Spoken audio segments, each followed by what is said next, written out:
Hello everyone, मैं हूं शरत और ये है मेरा चैनल सुपर नर्ड्स। और आज मैं अपना पहला कॉमिक स्टार्ट करने वाला हूं जो है Marvel zombies resurrection. And I hope कि आप सभी को ये पसंद आएगा। तो चलिए शुरू करते हैं।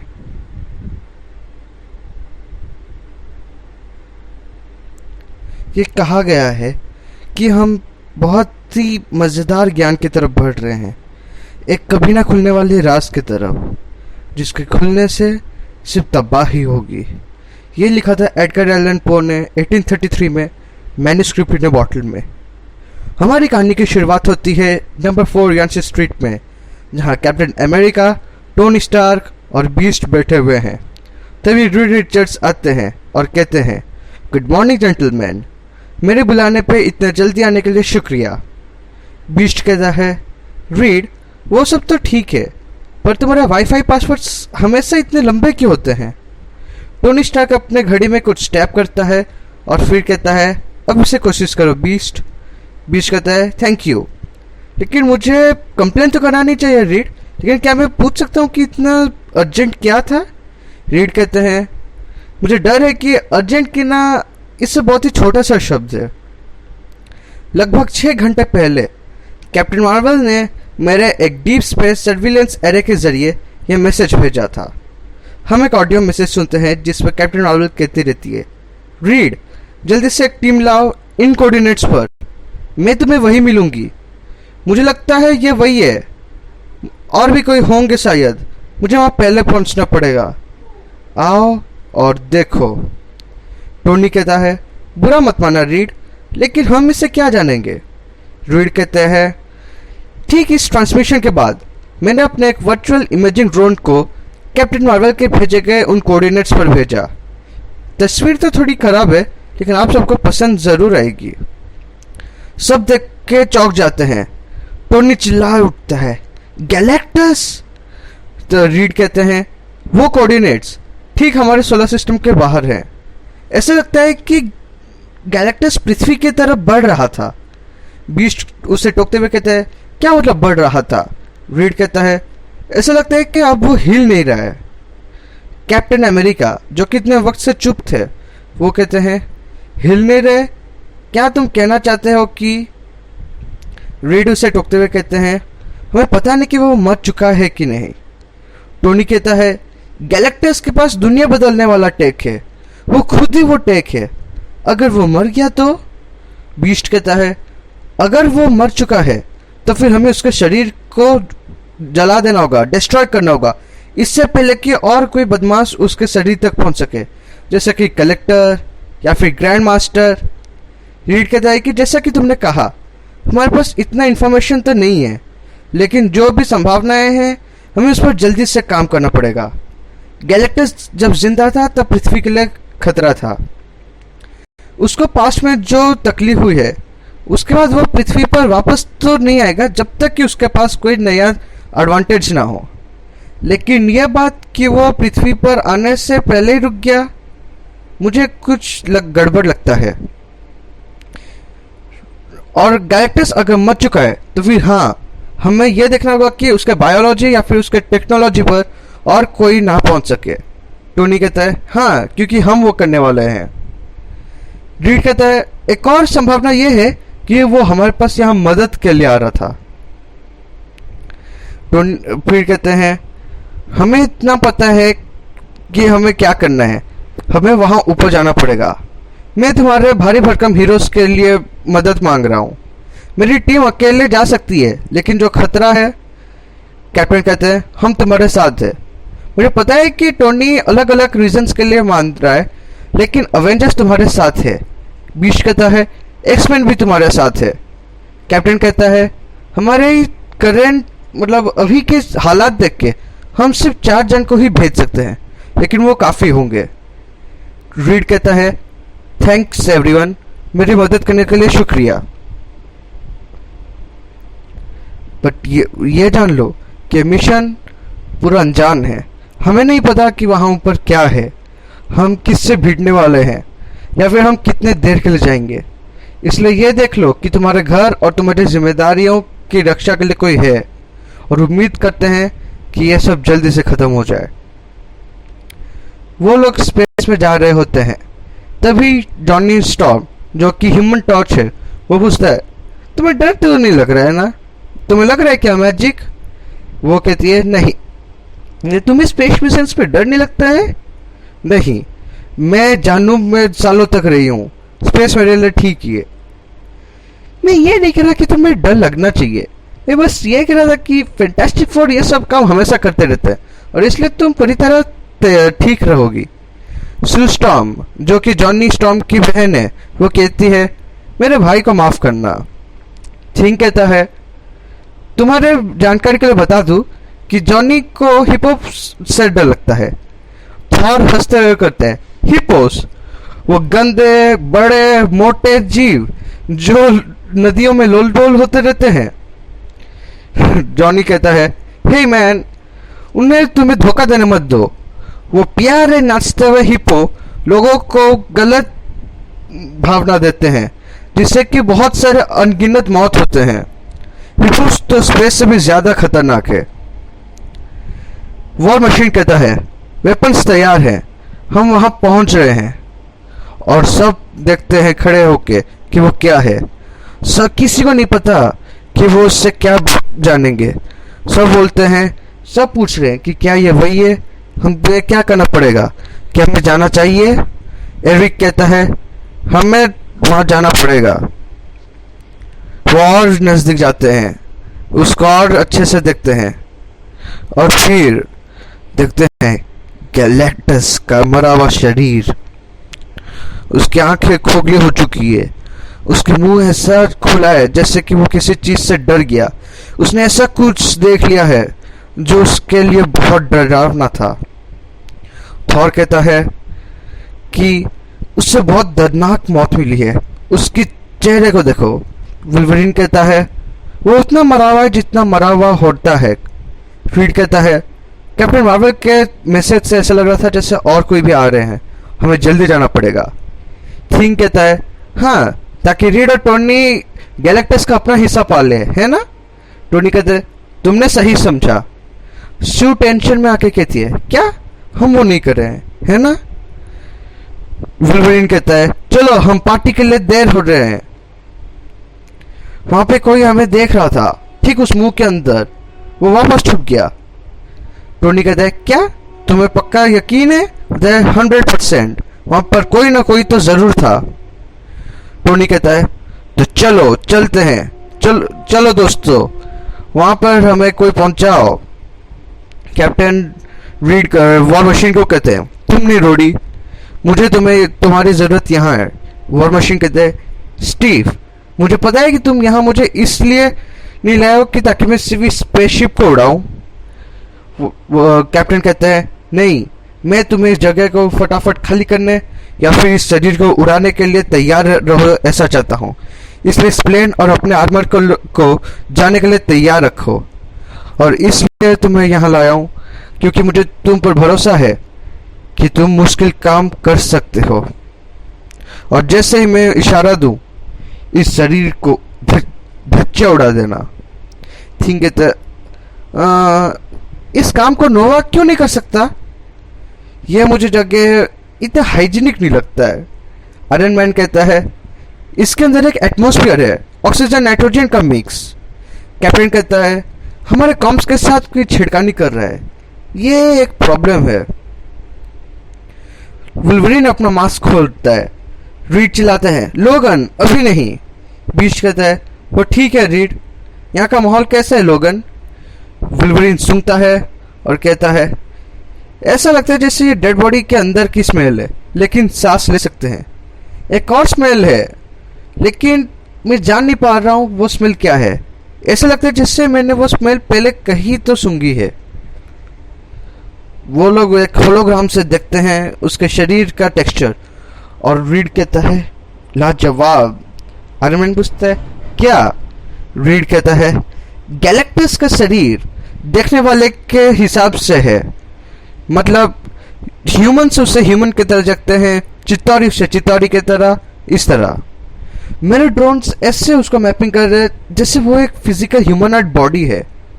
मरने के बावजूद भी हम गैलेक्टस के शरीर को सिर्फ अपने नजर के जरिए बदल रहे हैं। ऐसे ही वो बात कर रहते हैं, तभी साइड में खोलते हैं, "हे रीड, क्या हुआ?" तो थिंग कहता है, "टॉर्च और मैं यहाँ किसी की धुलाई करने आए हैं, है ना? तो हम कहाँ जा रहे हैं?" रीड कहता है, "ओह हाँ, सॉरी, वहाँ पे एक हल्की सी हीट ट्रेल है, लगता है और कोई भी वहाँ पे टेक और टिश्यू लेने आया है। हमें उनसे पहले वहाँ पहुँचना पड़ेगा, इससे पहले कि वो इस शरीर को नष्ट कर दे। लेकिन हमें गैलेक्टस के बायोमेटर को अपने लिए भी बचाना पड़ेगा। अगर हम गैलेक्टस के रेसिडुअल एनर्जी को पीछा करें तो फिर हम उसके सोर्स तक पहुंच सकेंगे, और वही टिश्यू सैंपल के लिए सबसे बेस्ट जगह है।" कैप्टन कहते हैं, "ठीक है रीड, टोनी, अपनी टीम को लो और जो करना है करो, बाकी सब मेरे साथ आओ, चलो इस काम को पूरा करें।" ये काम तो मुश्किल होने वाला था। ये थोड़ी देर बाद कैप्टन कहता है, मैजिक कहती है, "मैंने सोचा नहीं था कि मैं फैंटास्टिक फोर को बेबी सिट करूंगी जब लोग फ्रैंकेनस्टाइन खेलेंगे।" कैप्टन कहते हैं, "हमारा काम क्यों पूछना नहीं है मिस रास्पुटिन?" बीच कहता है, "हाँ, हमारा काम तो है हीरो के स्टाइल में टिश्यू सैंपल की चोरी करना और फिर शरीर की धज्जियां उड़ा देना, है ना?" वुल्वरीन कहता है, "तुम्हें अपना भी हिस्सा मिल जाएगा, लगता है यहाँ हमारे अलावा और कोई है।" मैजिक कहते हैं, "गैलेक्टस जैसे बड़े जीव का ऐसा हाल कौन कर सकता है?" वुल्वरीन कहता है, "क्या पता, हमारे दिनों में तो मेरे भाई और मैं स्पेस जॉब के लिए हर अगले हफ्ते जाते थे। ऐसा लगता था जैसे उस समय स्पेस में बहुत ही गड़बड़ थी। लेकिन तुम बाकियों के जितनी ही मजबूत हो, और अगर भी तुम्हें प्रोटेक्शन की जरूरत है, जो कि तुम्हें नहीं चाहिए, मैं तुम्हारे साथ हूँ, तो इसलिए तुम चिंता मत करना।" मैजिक उससे टोकते हुए कहते, "मतलब तुम मेरे साथ हो? That's cute." वुल्वरीन आसपास सूंघता है, फिर बोलते, "ओह नहीं।" एरिक पूछता है, "क्या हुआ?" वुल्वरीन कहता है, "वो स्मेल, मैं जानता हूँ वो क्या है। इलियाना, सबको यहाँ से बाहर लो।" तभी एक आवाज आती है, "लोगन, तुम आ गए।" मैजिक पूछती है, "कौन है वहां?" वो आवाज बोलती है, "आओ और देखो।" वो लोग बोलते हैं, "ये गलती थी रीड। फैंटास्टिक फोर वहां एक दूसरे जगह में टोनी स्टार्क के साथ जा रहे होते हैं। वहां मिस्टर फैंटास्टिक पूछते हैं, क्या मतलब?" स्यू कहती है, "गैलेक्टस के शरीर का हिस्सा लेने की काम, या फिर जो भी तुम यहाँ करने वाले हो, जैसा कि हम हमेशा करते हैं, लेकिन इस बार यह गलती है। अगर यहाँ पर कुछ है जो हमें चोट पहुंचा सकती है, तो फिर चलो इस शरीर को उड़ा दे और घर वापस चले। बच्चों को हमारी ज़रूरत है।" थिंग कहता है, "मैं स्यू के साथ हूँ, क्योंकि ये जगह मुझे बहुत ही डरावना लग रहा है। ऐसे लग रहा है जैसे किसी जाइंट चिट्टी के नेस्ट से जा रहा हूँ।" बोलते हैं, रीड कहता है, "एंट कॉलोनी।" टोनी कहता है, "वैसे बहुत सही कहता है रीड।" रीड कहता है, "नहीं, क्या? वो एंट कॉलोनी होता है।" टोनी कहता है, "तुम्हारे ड्रोन्स दिखा रहे हैं कि गैलेक्टस का रेसिडुअल एनर्जी हार्डनेस हो रहा है और कुछ स्पेसिफिक पॉइंट्स में रूट हो रहा है। कंब्यूशन, प्रोपल्सन, इंटीरियर साइड्स, वो तो लाइफ सपोर्ट हो सकता है। गैलेक्टस को खोखला कर दिया गया है और उसे एक स्पेस क्राफ्ट बना दिया गया है। उसके लाश में कोई रह रहा है।" रीड कहता है, मुझे भी यहाँ कुछ इंटरेस्टिंग दिख रहा है। ये रेसिडुअल एनर्जी जो मैं देख रहा हूँ, ऐसा चीज़ मैंने पहले कभी नहीं देखा। ना तो ये पावर कॉस्मिक है, और ये इलेक्ट्रिसिटी जैसा भी बिहेव नहीं कर रहा है। ये किसी एक्सपेंडेबल एनर्जी के जैसा काम कर रहा है, लेकिन इसकी हरकतें किसी ऑर्गेनिज्म की तरह है। आयरन मैन कहता है, "जो भी है, इसमें इलेक्ट्रिसिटी जैसे करंट है, और ऐसा लग रहा है जैसे ये येलो ब्रिक रोड हमें ले जा रहा है वहां पर।" ह्यूमन टॉर्च कहता है, "ठीक है, तो फिर चलो देखते हैं कि पर्दे के पीछे क्या करे।" इधर वुल्वरीन चिल्लाता है, "इलियाना, नहीं, यहाँ से बाहर लो।" इधर मैजिक चिल्लाती है, "गुड गॉड, ये तो कैरल है।" वुल्वरीन कहता है, "नहीं, वो कैरल नहीं है, अब तो नहीं।" थॉर कहता है हम उसे बचा सकते हैं, हम उसे घर ले सकते हैं, हम उसे। वुल्वरिन उसे टोकते हुए कहता है तुम समझ नहीं रहे हो, वो पहले से ही मर चुकी है, हमें बुलाते वक्त भी वो मर चुकी थी। कैप्टन कहता है मैजिक, हमें आयरन मैन के पोजीशन पे लेके चलो। वुल्वरिन कहता है एक डिस्क पीछे खुला छोड़ना, मैं ठीक तुम्हारे पीछे ही हूं। और वो कैरल को कहता है मुझे तुम्हारी गंध याद है मॉन्स्टर, मैं तुम्हें याद रखा हूं। कैरल कहती है नहीं लोगन, तुम हम में से किसी को नहीं जानते हो, हम कुछ नए हैं। मैजिक आके कैप्टन मार्वल पर हमला करती है। वो बोलती है दी कैप्टन मार्वल, सच को तो मुझे इससे कुछ ज्यादा उम्मीद थी। वुल्वरिन फिर चिल्लाता है इलियाना यहां से बाहर निकलो। तभी अचानक एक आवाज आती है हम है गॉड, और वह आवाज मैजिक पर हमला करती है। वुल्वरिन चिल्लाता है मैजिक नहीं, अपने इस डंडे से खोपड़ी को हटाओ, तुम जानते भी हो तुम क्या कर रहे हो।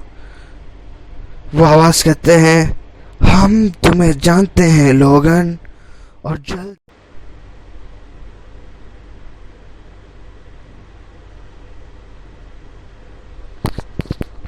जॉनी कहता है हम अंदर पहुंच गए। स्यू कहती है तुम्हें मुझे इस तरह देखने की जरूरत नहीं है रीड, चलो इसे जल्दी खत्म करके घर चलते हैं। रीड कहता है मुझे माफ करना, हम इतने दूर तो आ ही चुके हैं, हम इससे कुछ अच्छा जरूर करेंगे, यह मेरा वादा है। थिंग कहता है ओह नहीं, यह जगह क्या और ज्यादा बदबूदार हो सकती है।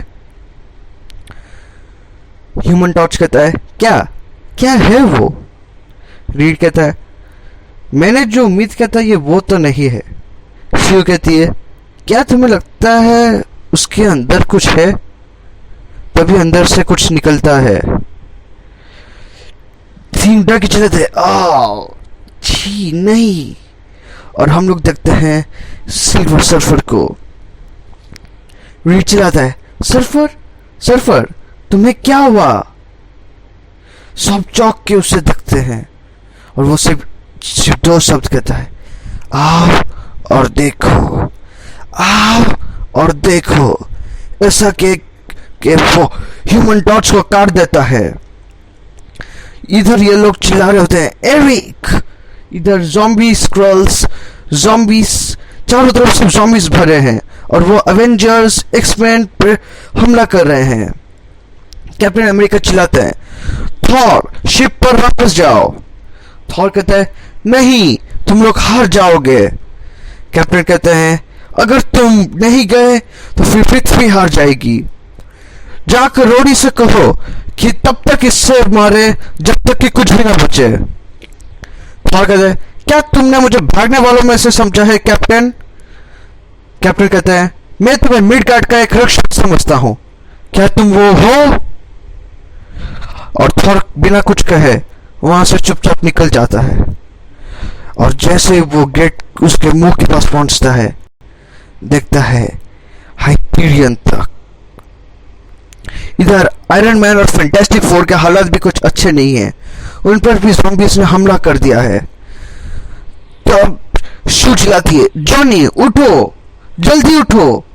रीड कहता है सू वो मर चुका है। हमें एक आवाज आती है स्यू, और हम देखते हैं कि जॉनी भी एक ज़ॉम्बी बन रहा है। वो बोलता है स्यू ये वो नहीं है जो हमने सोचा था। और उसके बात को काटते हुए थिंग उसके मुंह पे मारता है और चिल्लाता है जाओ। रीड चिल्लाता है बेन नहीं मैं तुम्हें। थिंग कहता है बच्चों को उनकी मां की जरूरत है रीड, उसे यहां से बाहर लेके जाओ जल्दी, अभी जाओ। स्यू चिल्लाती है बेन जॉनी। रीड कहता है हम इसे हरा सकते हैं अगर मैं एक सैंपल बस पा लिया तो। स्यू खांसते हुए कहती है वो लोग मर चुके हैं बस इसलिए क्योंकि तुमने देखा था, तुम्हें हमेशा देख रहा था कि वह अंधेरे में क्या है। वेनम तुम्हें देख लिया है ना? तो अच्छे से देख लो। आओ और देखो रीड, आ और देखो। और हम देखते हैं कि स्यू भी एक ज़ॉम्बी बन चुकी है। इधर प्लेन में रोडी चलाता रहता है। कैप कैप, यहाँ बहुत गड़बड़ी है, मुझे पता नहीं मैं क्या करूं। कैप कैप, मैं अंदर आ रहा हूँ। तभी देखता है थॉर वहां से बाहर आ रहा है। बोलता है अच्छा वाह थॉर, वहां अंदर क्या हो रहा है? क्या उन्हें मेरी मदद चाहिए? और हम देखते हैं कि थॉर, कैप्टन मार्वल और बाकी हीरोज भी ज़ॉम्बीज बन चुके हैं। थॉर आता है और रोडी पे हमला करता है और उसे हरा देता है। साइंस हमेशा से कांस्टेंट्स और वेरिएबल्स के बारे में रहा है। कुछ चीज़ें जिसके बारे में हम प्लान करते हैं, कुछ चीज़ें जिसके बारे में हम प्लान नहीं कर सकते। और स्पेस तो सबसे अल्टीमेट वेरिएबल है। हमें लगता है कि हमें पता है वह क्या है, लेकिन हम नहीं जानते, हम कभी नहीं जानते। हम वापस पहुंचते हैं नंबर 4 यान्सी स्ट्रीट में, जहां वैलेरी स्टॉर्म ये बात कह रही होती है स्पाइडरमैन से। वो कहती है इसका कोई अंत ही नहीं है। स्पाइडरमैन कहता है वाओ, तुमने तो झेलने को एक नए लेवल पे ले गया, तुम्हारी चाल कॉपरनिकस। वो कहती है मैं बस कह रही हूँ स्पाइडी, डैड जैसे जीनियस, उन्हें लगता है कि उन्होंने सब समझ लिया है और लोग भी सुनते हैं क्योंकि वो तो जीनियस से भी ज्यादा डफर है। लेकिन सच कहूं तो डैड टोलेमी की तरह है, अपने जियोसेंट्रिक यूनिवर्स की तरह, या फिर गैलीलियो अपने उस स्टूपिड से टाइड वाले चीज की तरह। स्पाइडी कहता है मुझे समझ में आ रहा है वेल, स्पेस मिशंस बहुत ही खतरनाक होते हैं, वो बहुत ही टफ होते हैं।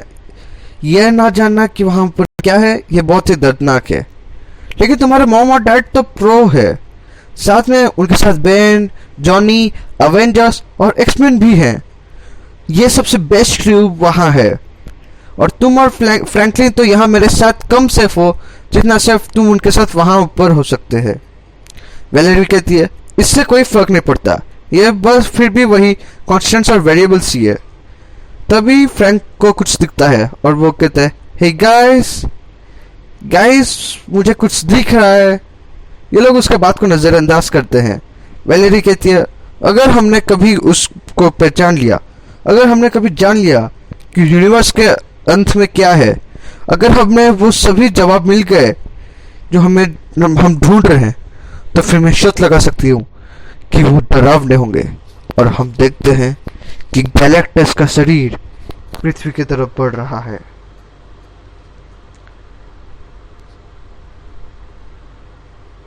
Thank you for watching guys.